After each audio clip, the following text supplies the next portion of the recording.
What's up, guys? NSX owners, hello. Just got the car back on the ground. Went for a little shakedown run. I got my JRZs back from getting service, so they feel great. Completely flushed the brake fluids on the car, so forget how spongy it was starting to feel. It was like, I don't know, 3 or 4 years since I've done that. I've been bleeding them, but there's just probably a lot of moisture in the water or in the brake fluid, that it was just a complete flush was necessary. They feel great now. Put in some speed bleeders, so doing brakes by yourself is, you know, kind of difficult without a certain kind of tool to help out with that for obvious reasons. So anyway, I wanted to take a few minutes to talk about how I keep my ComTech Supercharger cool and running efficiently, because I still hear quite a bit of quite a bit of folks online who are struggling, I guess, or who are essentially avoiding buying one of these or putting on one of these because of the cooling issues.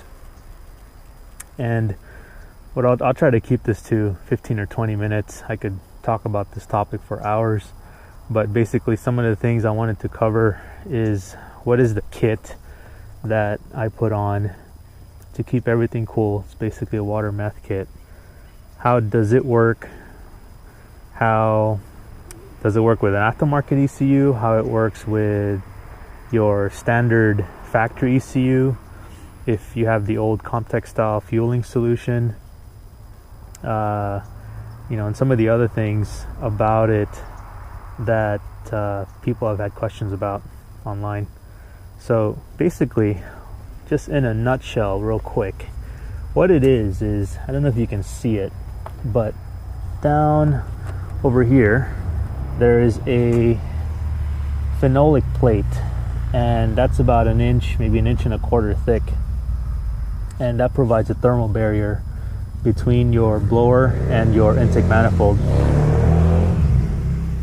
Since both of those pieces are metal, there's a lot of thermal heat transfer that occurs, between your engine itself and the blower. So you want to try to keep whatever air is being compressed in here as cool as possible, and you'll be able to really maximize the forced induction.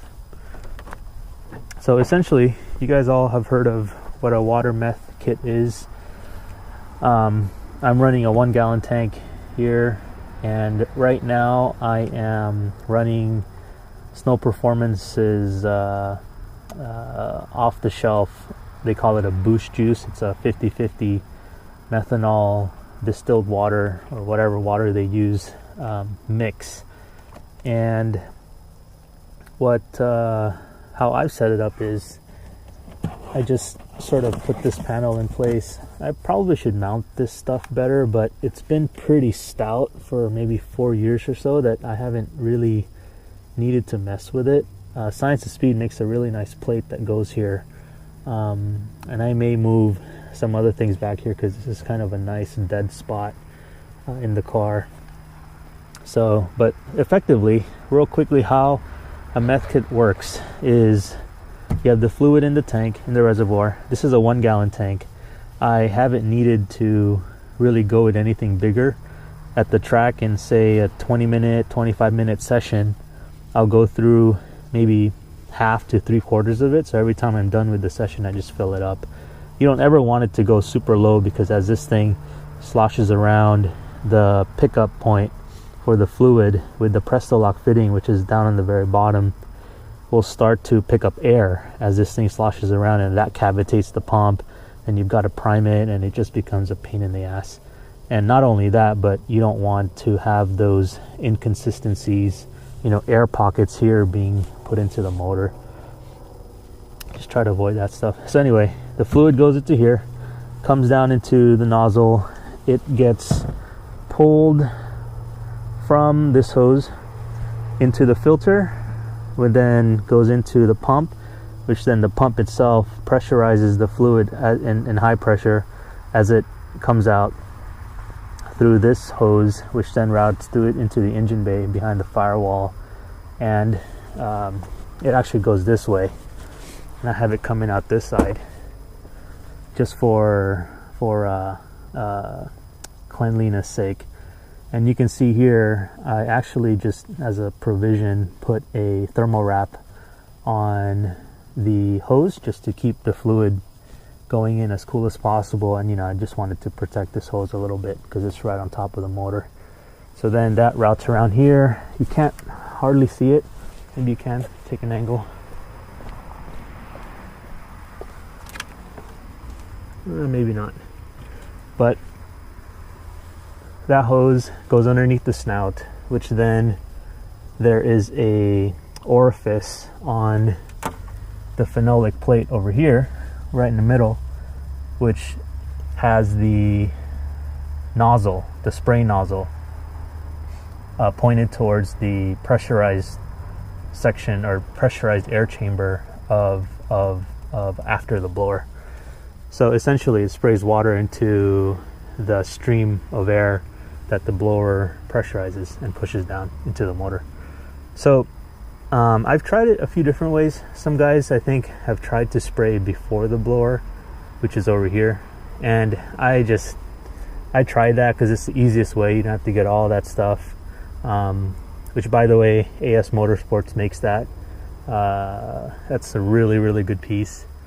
Just to add to that, by the way, the reason why it's a phenolic material, I think it's some type of composite ceramic or something like that, is it is a good insulator. It's very stiff, so it works well as kind of, it's almost the same stiffness as probably aluminum, but it works well enough as a heat barrier that it doesn't transfer heat through it.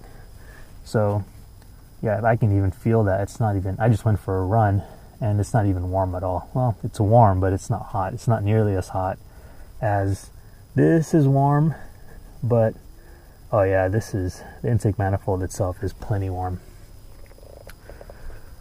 So I tried to push Meth here at the throttle body, and as the fluid gets sucked into the blower and gets compressed in the blower and gets pushed down into the motor, it just started losing efficiency. The fluid itself was pressurized so much that it heated up, and as it heated up, it kind of negated the cooling benefits of the Meth water system itself. So that was useless. I ended up having to spray so much fluid that I was going through so much Meth just to get a little bit of incremental cooling. So the most efficient way that I found really is to spray after, which is how the OEM guys do it. You spray after, and you get the full effects of the cooling particles. So what happens is, I guess one way to optimize it is I'm using the smallest possible nozzle that I think at that time, this was 2011, it was called CM2 was the SKU number for a cooling mist. I forget the flow rate of that nozzle, but it was the smallest one they had. And what that allows me to do is it allows me to not spray a lot of Meth, which is ideal. You just want to spray as little as possible. That'll get you the cooling effects desired. So I mean, with that small nozzle, I'm able to get it down almost 90, maybe 90 degrees Fahrenheit, and sometimes even cooler. But for the most part, that's when I'm under boost all the time at the track. It's at 90 degrees Fahrenheit, and my system is tuned for that. So when you're on the streets, when it's just partially boosting, or you're on the freeway and you're kind of lightly on and off vacuum, mostly in vacuum, sometimes in boost, then your intake air temperatures will kind of go back to normal. What I say by normal is it'll go back to like an uncooled state, which is a lot of times what I notice, it can go as high as like 130 degrees. Now, if you're using the old ComTech solution, then that temperature can go up way high. I've noticed it go up as high as like 190, 160, 170, 180, 190. At one time doing a second gear pull, it went up as high as 210. So I'll explain why that's bad in a second. So more or less, that's what the kit that I've done looks like. I like to keep my trunk pretty clean, so I try not to have too much clutter in there.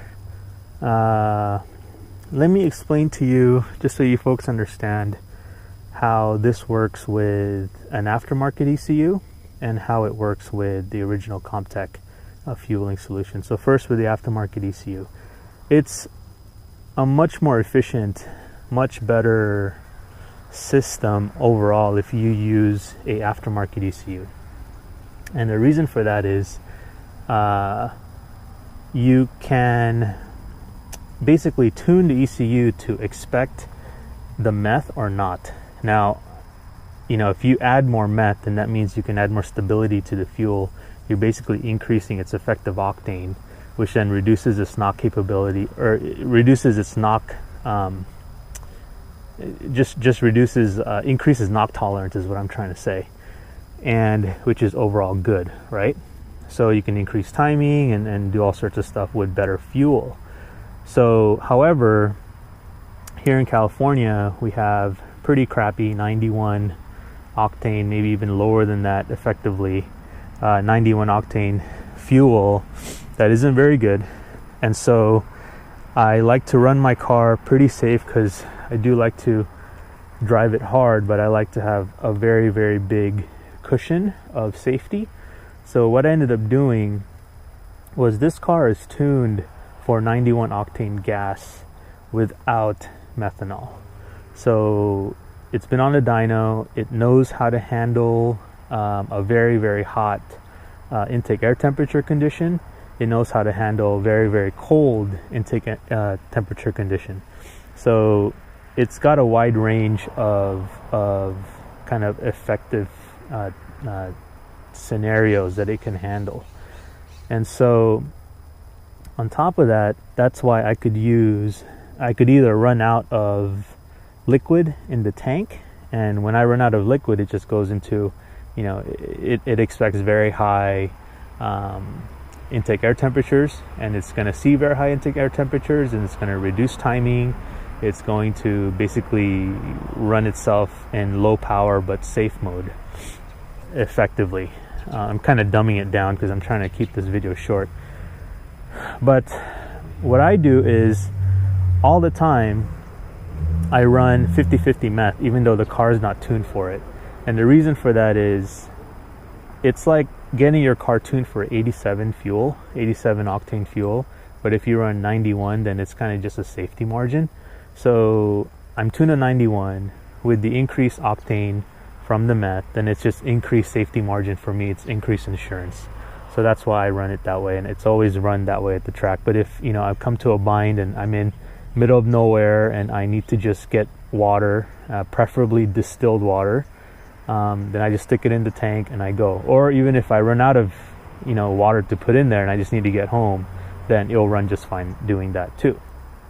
So with all that said, if you have a really good tuner, you can either tune with meth or tune without meth. So this one, if we increase the timing to tune with meth on a really conservative Superflow, and we also duplicate it on a Mustang dyno, you know, everyone knows those are pretty much set up to be conservative.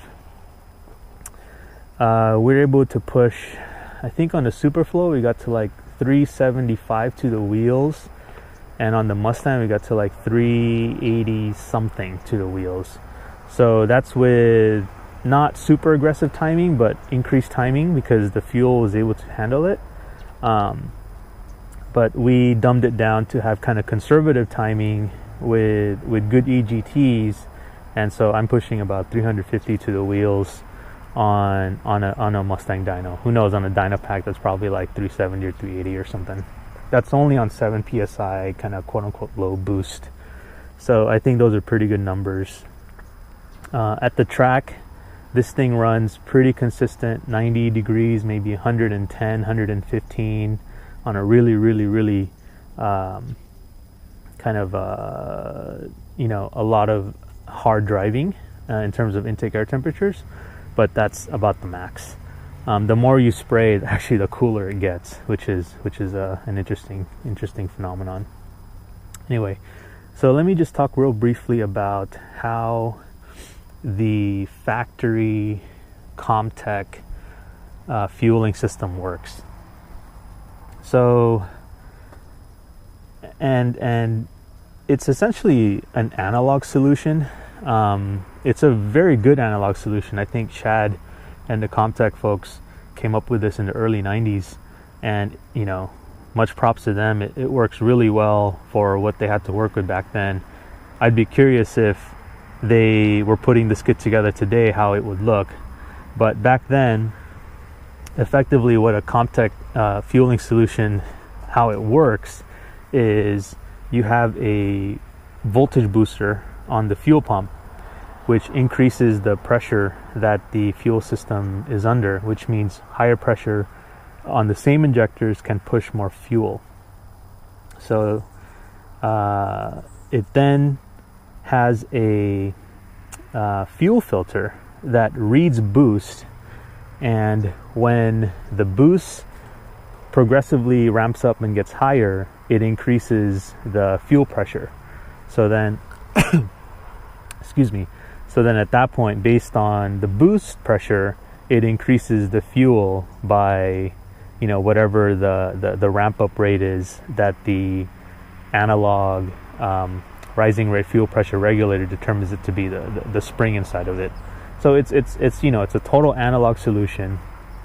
It works because it's adding more fuel as the boost increases, essentially. But where I've noticed that it starts to get shaky is when it does get hot. So on the street, for most street pulls, wide open throttle, whatever, first, second, third, and then cool down because you're hitting traffic, it gets time, it allows the system to cool down, then you're not really entering into those weird ECU maps that makes it behave strange. And I know I'm a little bit ambiguous, but we've noticed that on the dyno, once you really start to get it hot, the system pulls so much timing because the intake air temperature reads that the intake air is very, very hot. So this engine kind of goes into it pulls a lot of timing, which retards the motor, which then makes it run rich because it still sees the boost. So make it run rich, which then increases your EGT temperatures, your exhaust gas temperatures, which then just leads to kind of a short-term safe problem. So it's not going to blow up your motor, and that's kind of a safe way to put your engine into what I would probably call a safety mode. But it really is running everything super hot. So if you're at the track and you're going down a straightaway and you're experiencing a loss of power, or you notice that on the second or third lap you're not as fast as the guy who you're trying to chase, or you're trying to follow. So it's because you're losing a lot of power. The engine's pulling a lot of timing out of the tune because intake air temperature gets really hot. So hopefully I've explained that in as short of a time frame as possible.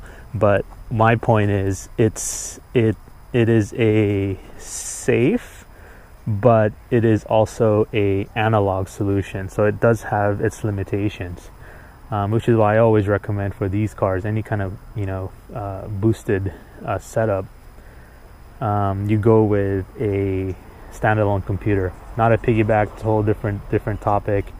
But I always recommend go with a full standalone with a tuner that understands how to tune an NSX, knows, they know where the timing points are, they know how to, they understand the car's knock characteristics, things like that.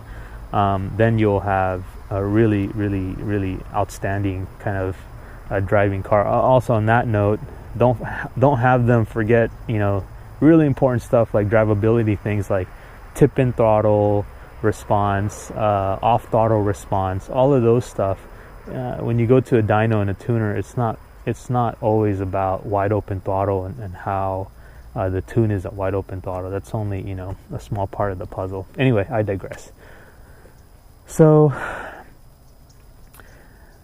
what's my proposal for the folks who have to keep their stock ComTech fueling solution but still want to have a higher level of performance with cooler intake air temperatures?